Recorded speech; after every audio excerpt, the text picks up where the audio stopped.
Vamos a comezar a facer as barreiras. Para eso pois vamos usar palla, estacas que aproveitamos mesmo do monte que están queimadas, outras que trouxemos e estrume pois, que se recolleu nas zonas próximas a este monte. Onde se fai? Pois hai que mirar un pouquiño os corrementos de terra e de agua e aquí vese claramente esta escorrentía que por aquí vai a auga, entón vamos a traballar aí, a facer a barreira e evitar que baixe por regatos e pa unha corizo natural de agua que hai. Vamos poñer aquí esta paca neste sentido para que a auga faga xa de filtro e aquí, como é unha zona húmeda, estas estacas, non? As verdes. Están verdes porque así prenden.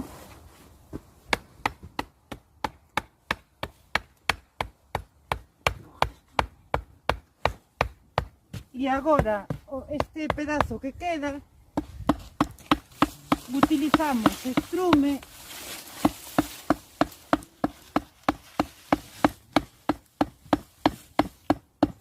e para fixar este estrume vamos a utilizar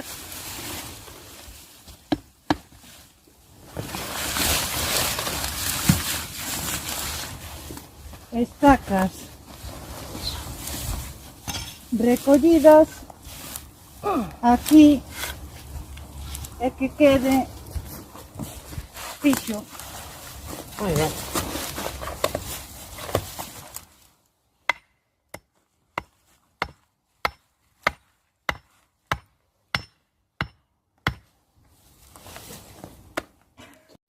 Esta vaca ya aproveitamos neste caso a vegetación, unhas estacas que están aquí, que están queimadas, pero que nos vai a facer de soporte para evitar que se nos arrastre a paca que acabamos de pôr, a palla e o estrume que estamos colocando para facer unha barreira, utilizando elementos naturais que temos no mundo.